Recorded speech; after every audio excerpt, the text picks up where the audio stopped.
এক ছিল সবুজে ঘেরা সুন্দর একটি জঙ্গল। সেখানে সবাই মিলেমিশে সুখে শান্তিতে থাকতো। কিন্তু এক ছিল সবার ভয়ের কারণ, এক লোভী শেয়াল। সে নিজে খাবার খুঁজতো না, বরং অন্যদের খাবার কেড়ে নিত। হা হা হা হা হা হা হা হা।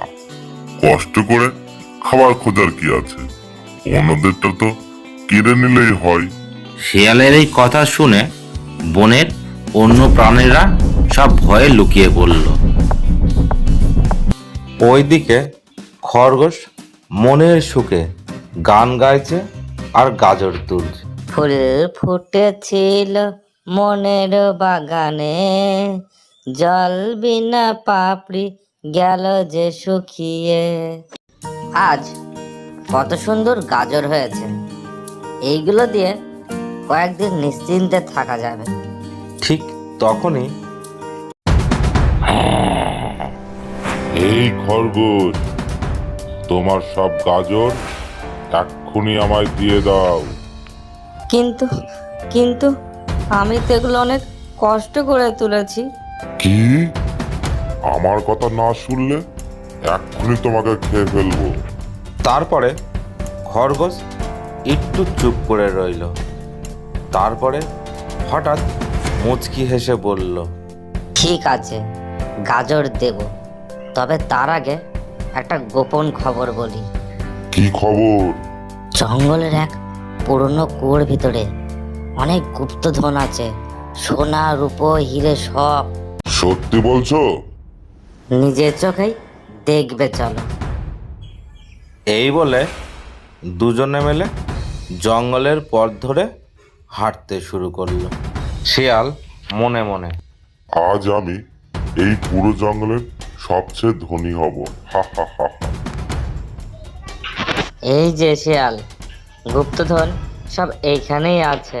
তারপরে শিয়াল কুয়োর ভেতরে যেই উকি মারল আর নিজেরই প্রতিচ্ছবি দেখতে পেল।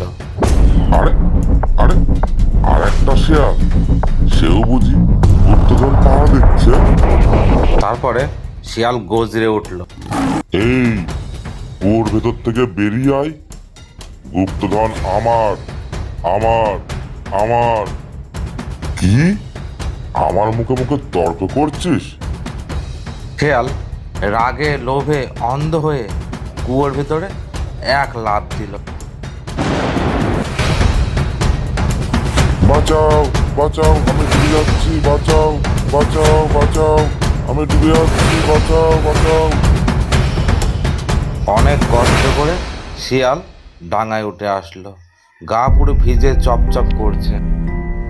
ওপরে উঠে আবার কুয়োর দিকে তাকে শিয়াল বুঝলো এটা আর অন্য কোনো শিয়াল নয়, তার নিজেরই ছায়া। আমি কত বড় বোকামি করলাম, শুধু লোভের জন্য নিজের ছায়াকেই শত্রু ভেবেছিলাম। শুধু শক্তি থাকলেই জেতা যায় না, বুদ্ধিও থাকতে হয়। আজ থেকে আমি আর কারো খাবার কেড়ে নেব না, নিজেই পরিশ্রম করে খাবার সংগ্রহ করব।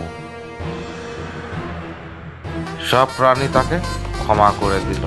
খরগোশ হেসে বলল, যে নিজের ভুল বুঝতে পারে সেই সত্যিকারের বুদ্ধিমান। তারপর থেকেই জঙ্গলে আবার আনন্দ ফিরে এলো। সবাই সুখে শান্তিতে একসঙ্গে থাকতে শুরু করলো।